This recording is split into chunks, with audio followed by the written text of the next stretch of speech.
दोस्तों नमस्कार। आखिर बाबुल सुप्रियो ने अपनी चुप्पी तोड़ दी और बता दिया वो राज कि क्यों तीन पुराने भाजपाई जो वर्तमान में तृणमूल कांग्रेस में है, ममता बनर्जी के साथ है, कि क्यों ये तीनों पूर्व भाजपाई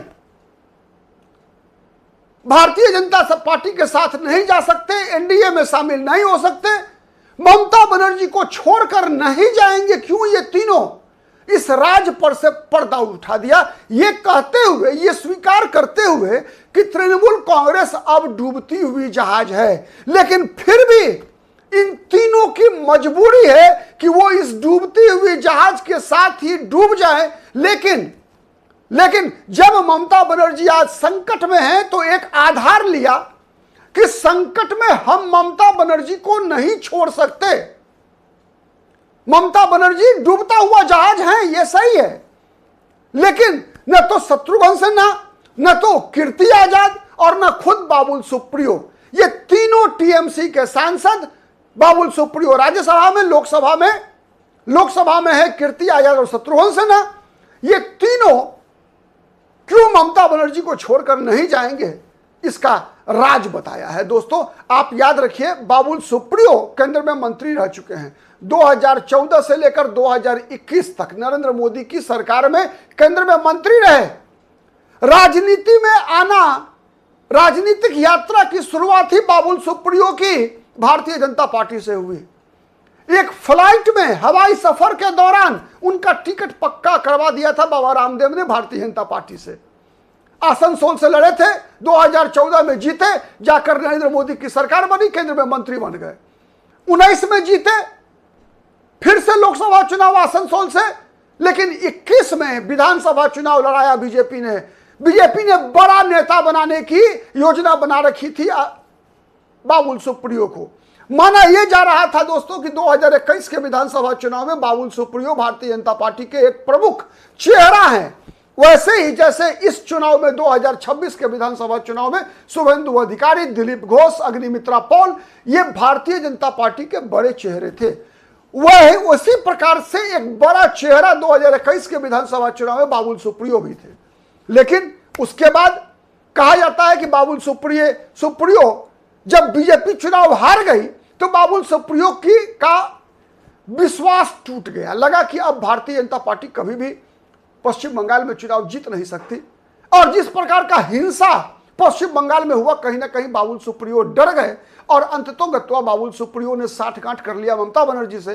परिणाम यह हुआ कि जब भारतीय जनता पार्टी के शीर्ष नेतृत्व को पता चला कि बाबुल सुप्रियो ममता बनर्जी के संपर्क में हैं, तो इन्हें केंद्रीय मंत्रिमंडल से निकाला गया। और केंद्रीय मंत्रिमंडल से जब ये निकले तो फिर तृणमूल कांग्रेस में शामिल हो गए। तृणमूल कांग्रेस की टिकट पर विधानसभा चुनाव लड़े, जीते, ममता बनर्जी की सरकार में मंत्री बने। अब से 2 महीना पहले राज्यसभा ममता बनर्जी ने इनको भेज दिया। अब वो बाबुल सुप्रियो जहां राज्यसभा में 4 टीएमसी के सांसदों ने इस्तीफा दे दिया है, लगातार चर्चाएं निकल कर आती है कि फलाने सांसद ने ममता बनर्जी का साथ छोड़ा। स्वाभाविक भी है, कई ऐसे सुदीप बंदोपाध्याय जैसे नेता ने ममता बनर्जी का साथ छोड़ दिया है। दोस्तों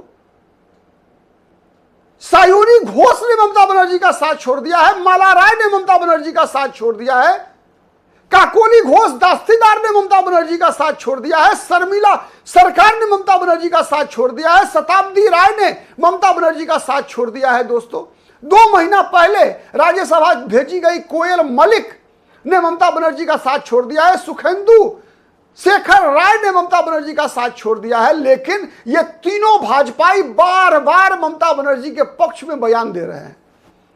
कीर्ति आजाद सबसे ज्यादा सुपर एक्टिव है। दोस्तों कीर्ति आजाद वर्तमान में वर्धमान और दुर्गापुर लोकसभा सीट से सांसद हैं, पहली बार जीते हैं। लेकिन कहा जाता है ना कि नया बजनिया के टिक में झाल होता है, वही हाल है कीर्ति आजाद का कि नया मुल्ला ज्यादा प्याज खाता है। वही स्थिति है कीर्ति आजाद की।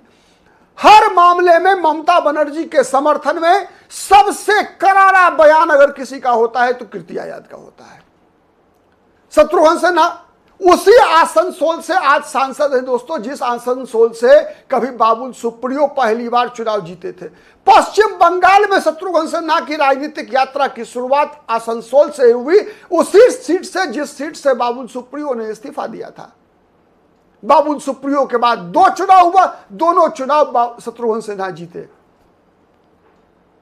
कहा जाता है कि शत्रुघ्न सिन्हा काकोली घोष के संपर्क में थे,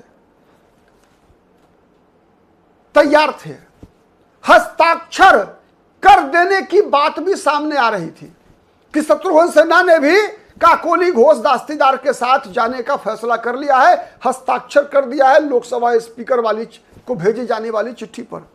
लेकिन माना यह जाता है दोस्तों, माना यह जाता है कि भारतीय जनता पार्टी के केंद्रीय नेतृत्व ने शत्रुघ्न सिन्हा, कीर्ति आजाद और बाबुल सुप्रियो को एनडीए के साथ लाने से मना कर दिया।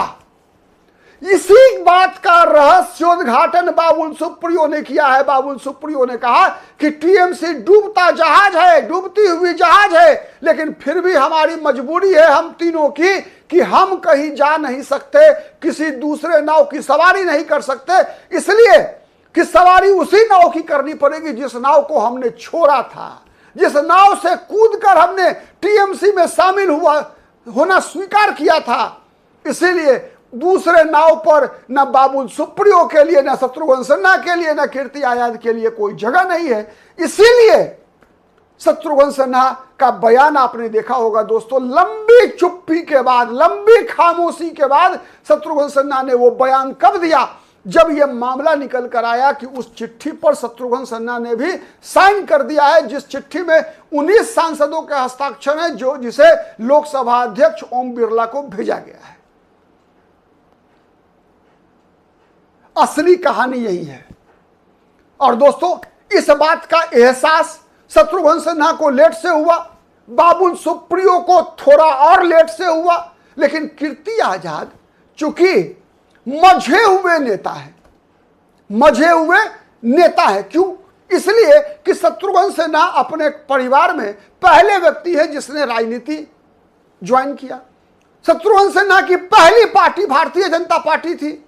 भारतीय जनता पार्टी छोड़कर वो कांग्रेस में शामिल हुए 2019 में, तब जब भारतीय जनता पार्टी ने पटना साहिब लोकसभा सीट से उनको टिकट देने से मना कर दिया। लेकिन कीर्ति आजाद मझे हुए राजनेता हैं। इनके पिता बिहार के मुख्यमंत्री रह चुके हैं। कीर्ति आजाद के पिता भागलपुर, बिहार के भागलपुर लोकसभा क्षेत्र से कई बार सांसद रह चुके हैं। टीएमसी में ज्वाइन करने से पहले कीर्ति आजाद भारतीय जनता पार्टी की टिकट पर 3 लोकसभा चुनाव दरभंगा संसदीय सीट से बिहार में जीत चुके हैं। उसके बाद 2019 के लोकसभा चुनाव में कीर्ति आजाद कांग्रेस पार्टी की टिकट पर धनबाद लोकसभा सीट से चुनाव लड़े थे। तो कंप्लीटली राजनीतिक परिवार से आए हुए हैं कीर्ति आजाद। लेकिन कीर्ति आजाद कभी कांग्रेस में नहीं रहे। उनके पिता कांग्रेस के मुख्यमंत्री थे। कीर्ति आजाद ने अपनी राजनीतिक यात्रा की शुरुआत ही भारतीय जनता पार्टी से किया, दिल्ली की राजनीति से किया। गोल मार्केट विधानसभा क्षेत्र, जिसे अब नई दिल्ली विधानसभा सीट कहा जाता है दोस्तों, उस विधानसभा सीट से चुनाव लड़े, चुनाव जीते, दिल्ली विधानसभा के सदस्य रहे। उसके बाद बिहार आकर भारतीय जनता पार्टी की टिकट पर दरभंगा लोकसभा सीट से चुनाव लड़े। तो कीर्ति आजाद एक मझे हुए राजनेता है। उनको पता है कि जो काम उन्होंने भारतीय जनता पार्टी में रहकर किया, उसका रिएक्शन क्या होगा मोदी पर, उसका रिएक्शन क्या होगा अमित शाह पर। चूंकि कीर्ति आजाद जब बीजेपी छोड़कर आए थे दोस्तों, तो भारतीय जनता पार्टी में नरेंद्र मोदी के सबसे मजबूत मित्रों में से एक अरुण जेटली पर लगातार हमलावर रहे थे कीर्ति आजाद। अरुण जेटली और भारतीय जनता पार्टी का छवि खराब करने में सबसे आगे रहे थे कीर्ति आजाद। इसीलिए 1 मिनट के लिए भारतीय जनता पार्टी, मान लीजिए आने वाले दिनों में कोई ऐसी बात हो जाए, तो शत्रुघ्न सिन्हा को स्वीकार कर लेगी, बाबुल सुप्रियो को स्वीकार कर लेगी, लेकिन मुझे नहीं लगता कीर्ति आजाद को स्वीकार करेगी भारतीय जनता पार्टी। यही बात बाबुल सुप्रियो ने कहा। बाबुल सुप्रियो ने कहा कि हम अब उस भारतीय जनता पार्टी में हमें स्वीकार ही नहीं किया जाएगा तो हम जाएं कहां। यह है बाबुल सुप्रियो के कहने का कंप्लीट मतलब। आप क्या सोचते हैं कमेंट करके बताइएगा। आज के लिए इतना ही। हमारा विश्लेषण पसंद आता है तो प्लीज लाइक कीजिए, शेयर कीजिए, जिससे कि अधिक से अधिक लोगों तक हमारी बातें पहुंचे। अब तक यदि पॉलिटिकल आइडिया को सब्सक्राइब नहीं किया है तो प्लीज सब्सक्राइब कर लीजिएगा। नमस्कार।